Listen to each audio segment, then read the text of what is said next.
của du khách về người chiến thắng ngày hôm nay đó là bạn Johnny. Và xin mời những vị du khách cùng hướng mắt về phía bên tay phải của tôi. 1, 2, 3.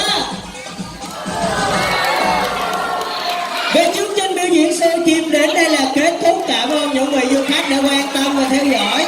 Nếu vị du khách nào yêu mến những chú chim vẹt của chúng tôi, xin mời